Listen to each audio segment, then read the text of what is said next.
ଦେଖୁଛନ୍ତି ଆଜ୍ଞା ଏଇ ପଞ୍ଚୁକରେ ପ୍ରଭୁ ଆମର କେଡ଼େ ସୁନ୍ଦର ଭାବେ ସଜା ହେଇଛନ୍ତି।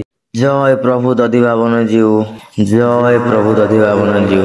নমস্কার, জয় মা শারদা সাংমানে কেমতি আছেন আপনার? আশা করছি আপনার মনে টিপে মু পুরা বড়িয়া আছে। তো আজ হচ্ছে বড় ওষা, রাতি পাইলে হচ্ছে ডঙ্গি ওষা।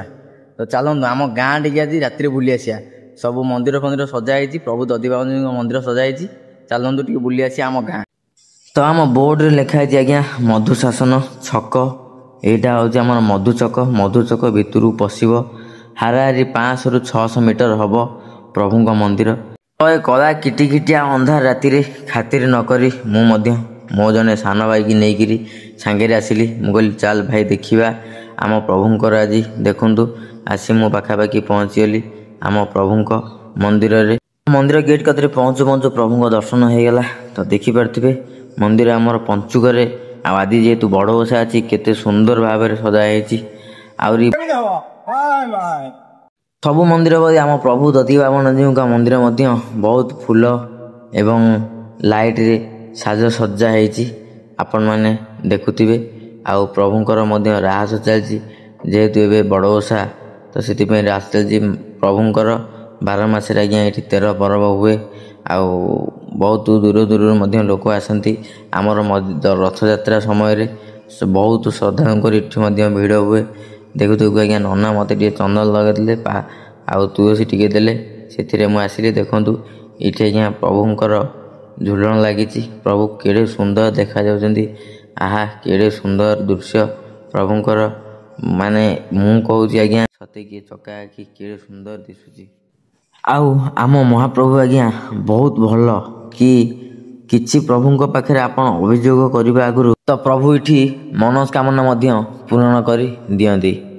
ଯେମିତିକି ହଉ ଆପଣଙ୍କ ଛୋଟ ଚାକିରିଟିଏ ଦରକାର, ପାଠ ପଢ଼ାରେ ଭଲ ଦରକାର, କି ଯାହା ବି ହଉ ଆଜ୍ଞା, ଦେହ ଭଲ ନାହିଁ ଆରୋଗ୍ୟ କାମନା କରିବେ, ଯାହା କରିବେ ଆଜ୍ଞା ପ୍ରଭୁ ଆମର ଆଜ୍ଞା ବହୁତ ଶାନ୍ତ।